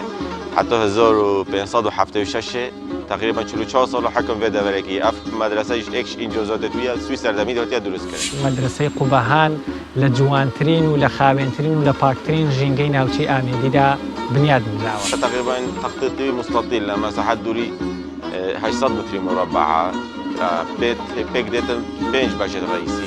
نوي قبان عندك بين اول اساس يكم مسجد لسردم اسلام دروس في قبابيا او نوع ليرة دروازەکە دێت لەگەڵ چەند غورفەیەک و چەند حجرەیەک کە ئێستاکەش بە کوالیتێکی باش ماونەتەوە.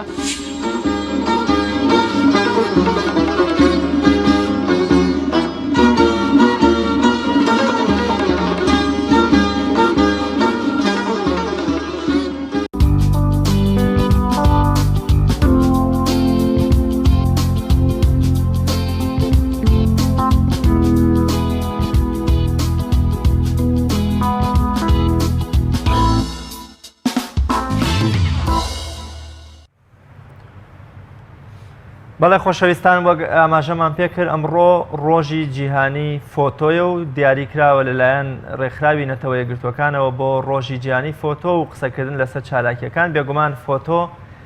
گرنگیەکی ئەوتۆی هەیە لە ژیانی هەر یەکێک لە کۆمەڵگەکان و تاکەکانی کۆمەڵگەکانیشدا. ئەوەی کە تراژیدیای هەڵەبجەی بە دنیا ناساند بریتی بوو لە فۆتۆ، ئەوەی شەڕی داوشی بە دنیا ناسان بریتی بوو لە فۆتۆ. بۆیە هەرچەند کەیسی ئەنفال زۆر لە کەیسی هەڵەبجە لە ڕووی ڕێژەوە گەورەتر بوو، بەڵام چونکە وێنە گەلێکی کەم فۆتۆیەکی کەمی تێدا بەکار هاتبوو یا فۆتۆی زۆر کەمی تێدا گیرا بوو، بۆیە نەتوانرا کارەسات و تراژیدیای ئەنفال هاوشێوەی هەڵەبجە بە دنیا بناسیێنرێ. بۆیە فۆتۆ گرنگیەکی ئەوتۆی هەیە و تا ئێستاژ یەکێک گرنگەکەی ماوەتەوە لەگەڵ پێشکەوتنی تەکنۆلۆژیا و نەمانی تەنانەت ئەلبومی ماڵەکانیشدا فۆتۆ هەر گرنگیەکی خۆی هەیە. لە کۆرەمی کوردستانیشدا ئەمڕۆ کۆمەڵێ چالاکی لە پارێزگا و قەزا و ناحیە جیاوازەکانی هەرێمی کوردستان ئەنجامەدرێ بۆ ئەو فۆتۆگرافە بەڕێزەرانەی کە فۆتۆگرافەرە بەڕێزانەی کە لەو بوارەدا کارەکەن. تەنانەت پارێزگاری سلێمانی خەڵاتی بەشێ لەو فۆتۆگرافەران دەکا و یەکێک لەوانەش پەیامنێرێکی کەناڵی ئاسمانی پەیامە کە جەلال جەباریە لە قەزای چەمچەماڵ بەردەوام بە فۆتۆ توانیوەتی گزارش لە کێشە و گرفتەکانی ئەو قەزایە و سروشتی جوانی ئەو قەزایە و دەوروبەری بکە. لە پارێزگای هەڵەبجەوە پێشڕۆ مەهدی فۆتۆگرافەرمان لەگەڵ کاک پێشڕۆ سڵاوی خوارد لێبێ و دەست و پەنجەت خۆش بێ بۆ و کارە جوانانی کە دەیانکەیت.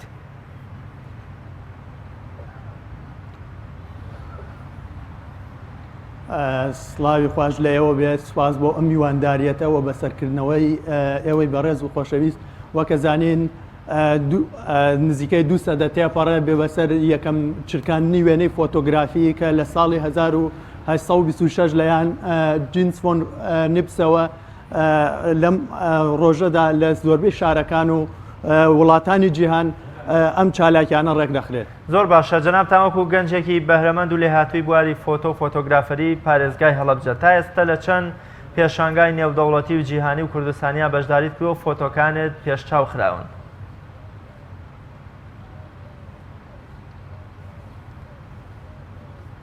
حالێن ئێستا بەشداری دوو پێشەنگام، یەکێکیان پێشەنگاکە بریتە لە یەکەمین فیستیڤاڵی کە لە فستیڤالە لە کوردستان ڕێکخراوە و ئەوی تریشیان لەیان کوردستان ڕێکخراوی کوردستان فۆتۆەوە ئەم پێشەنگایە ڕێکخراوە لە هەردووکیانە بەشدارم خۆشبەختانە و تا ئێستاش بەشداریم کردووە لە پێشبڕکەی نێودەوڵەتی ئەوە بوو لەلایەن تیمی نەشناڵ جوگرافیکەوە وێنەیەکم قبول کرا بە خوشحاڵیەوە لە ڕێگەی ئیمێڵەوە ئاگادار کراوەوە کە کۆتا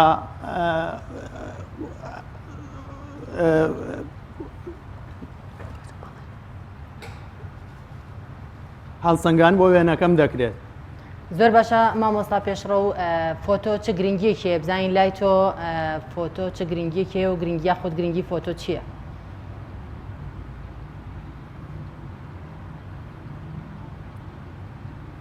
هەروەکە زین لە یەکەم چرکاندنی وێنەوە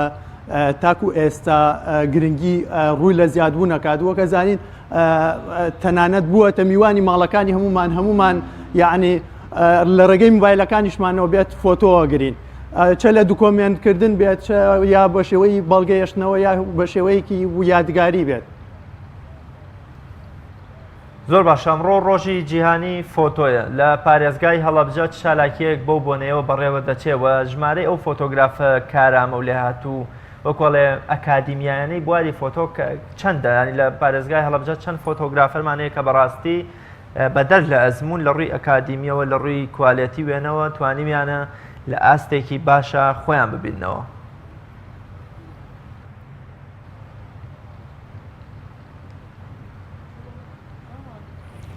چەندین فۆتۆگرافی بەتوانەمان هەیە ئەوەیە کە ڕۆژانی لە ڕێگەی کامێرەکان چە سروشت بێت چە هەڵسن بە دوکۆمنتکردنی سروشی ناوچەکە یاخود ئەو ئێشتنەوەی کارەساتی هەڵەبجە ئەو شوێنانەی کە هەن لە هەڵەبجەیە بۆ نمونە لە کاتی هەرساتی کیمیان مەرگەساتی هەڵەبجەیە هەساون بە دوکۆمنتکردنی وەگەاندنی بە دنیای دەرەوە. زۆر باشە کاک پێشڕەو ئایا فۆتۆگرافەری ئەمە دەتوانێت لە ئاست فۆتۆگرافەرە جیهانیەکان وێنەی خۆی پێشکەش بکات؟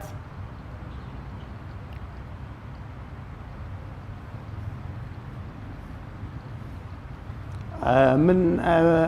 بەڵێ بە دڵنیایەوە دەتوانێت چونکە لەگەڵ ئەوەی کە بە شێوەیە حکوومەت پشگیریمانیە بەڵام بەو ئالەتەکەمانەی کە لە بەردەستمانایە توانیمانە وێنەکانمان بگەینە دەروی وڵات. زۆر باشە پرسیاری پێشووترم دووبارەکەمەوە لەبەرەوەی کە بریتی بوو لە دوو بڕگە ئەمڕۆ ڕۆژی جیهانی فۆتۆیە لە پارێزگای هەڵەبجە چ چالاکیەک بەڕێوە دەچێ و لایەنە پەیوەندیدارەکان بەڕێوەبەرانی یەکە ئیداریەکانی هەڵەبجە تا چەند ئامادەیان هەیە لە بینینی بەرهەمی وێنە و فۆتۆی فۆتۆگرافەرانی پارێزگاکە.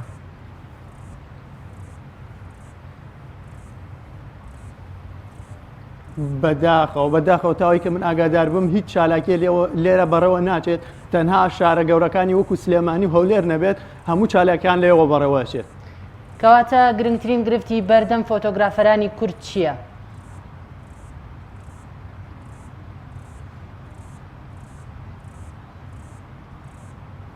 گرفت ئەوەیە پشگیری ناکرێن چه لە ڕووی ئالەتەوە چ لە ڕووی ئەوەی کە پێشەنگایەک یاخود بۆ نمونە ئەگە بێت پێشەنگایەک بکاتەوە بڕێ پارەیەکی زۆری ئەوێت بۆ نمونە بۆکردنەوەی پێشەنگاکە یاخود بتەوێت بۆ نمونە حالێ من خۆم سەرقاڵی دوکۆمنتاریەکەم لەسەر سروشت و ئاژەڵی کێوی یعنی لە 1970 بووە بەڵام پشگیریم ناکرێت لە ئالەت و لە دابینکردنی ئالەت و پێویستی بێت چە لە گرنگیدان وە بە چاوێکی گرنگەوە سێری کارەکە بکرێت وەکە بینی لە دەری وڵات بە گرنگیەکی زۆرەوە سێری ئەم جۆرە بابەتانە فۆتۆ و ڤیدۆ دەکرێت. ئەو بوارانەی کە جەنابێت کاریان تێدا دەکەی کامانن بۆ نمونە ئایا تۆ تەنها گرنگیت بە سروشت و ئاژەڵی کێوی داوە یا تراژیدیا و مەرگەساتی میلەتەکەت یا بۆ نمونە خۆشی و ئاهەنگی بەشێ لە دۆستان و گەڕان و سەیران و ئەو شتانە کامانن ئەو بوارانی کە تۆ کاری فۆتۆگرافەری تێدا ئەنجام داون؟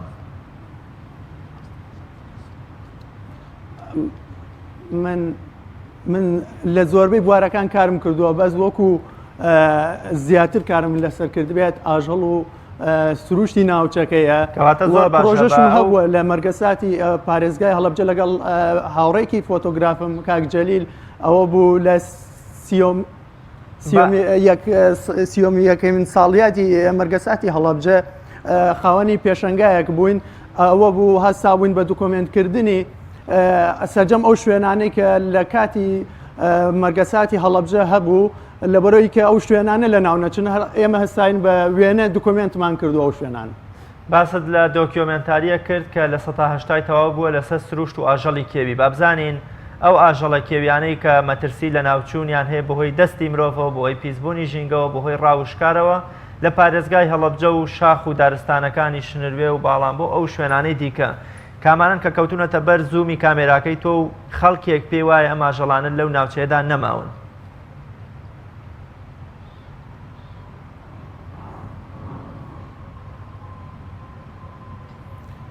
ڕاستی بێت بەداخەوە کە یەکێکە لەو باڵندە جوانانەی کە سروش کە جوانەیەکی تایبەتی بەخشیوە بە سروشتی ناوچەکە بەڵام ڕاوەکرێت من هەساوم بە تەسویرکردنی ئەو باڵندە وەکو ئەوەی کە زیاتر حەزێک دروست بێت لە ناخی ئەم ڕاوچیانە کە ئەمە بۆ نمونە هێلکەی هەیە نەکوژرێت یاخود کۆمەڵە کەسە ناتوان ئەو دیمەنانە بینن هەیە کە عاشقی سروشت و ژینگەی چێژی تایبەتی لێ بینێت. بەدەر لەو وێنەیە کە ئاماژت بێکرد لە ناشناڵ جوگرافیک ئیمایلێکت بۆاتەوە پەسەند کراوە چ وێنەیەکی ترت لە ماڵپەڕ و مێدیا جیهانیەکاندا بڵاو کراوەتەوە و پەسەند کراوە؟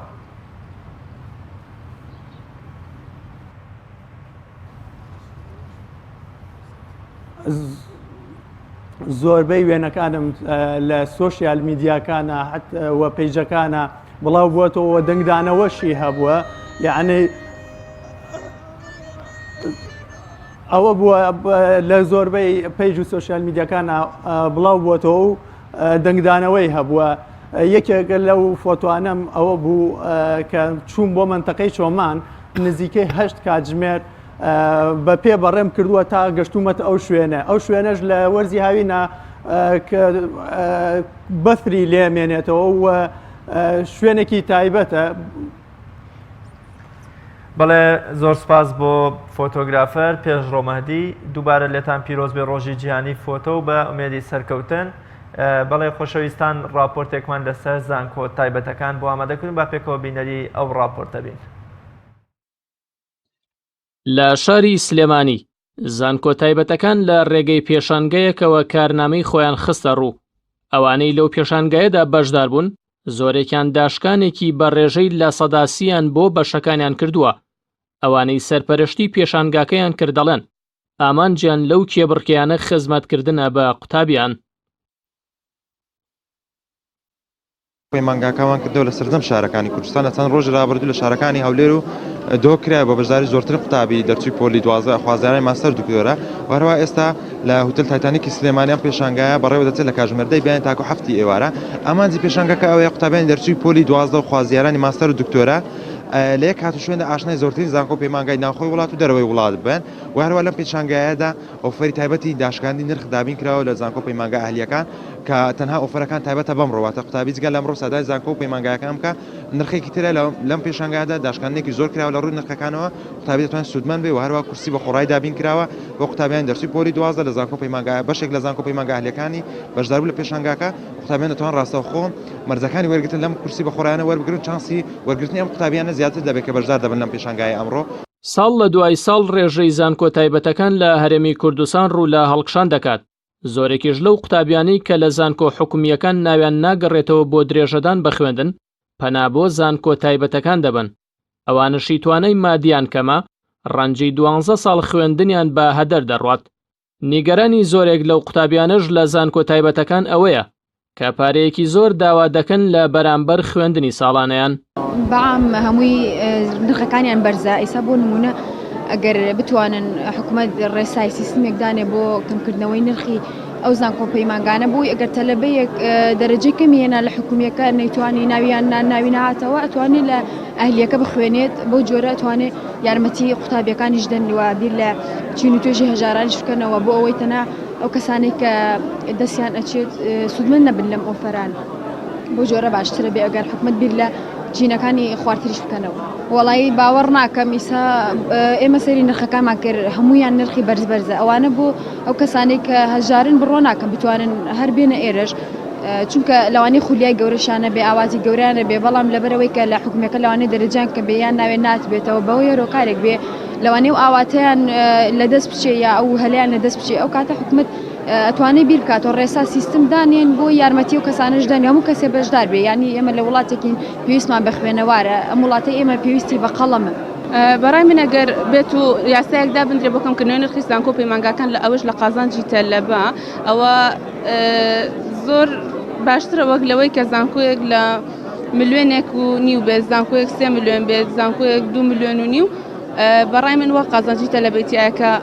یاسایەک دەربکرێت بۆ ئەوەی کە نرخی زانکۆ و پەیمانگاکەکەم بکرێتەوە هەتا لە قازانجی هەمویان بتوانن لە ئەو بەشێکیانێ لە پەیمانگایەکە بخوێنن. داوا دەکرێت بۆ ڕێخستنی نرخی زانکۆ تایبەتەکان لە پەرلەمانی کوردستان یاسایەک دەربچێت و سنوورێک بۆ نرخەکان دابنرێت تا ئەوکاتی بەهۆی کەمی نمرەوە ناویان لە زانکۆ حکومیەکان ناگەڕێتەوە بتوانن بە نرخێکی گونجاو لە زانکۆ تایبەتەکان درێژە بە خوێندن بدەن. بەڵێ بینەرانی عزیز و خۆشەویست پرۆگرامی ئەمڕۆمان بە کۆتا گەیشتا سبێنێ پێتان شادەبینەوە بەخوای گەورە و میهرەبانتان ئەسپێرین خواتان لەگەڵ لە پەنای خوا دابن.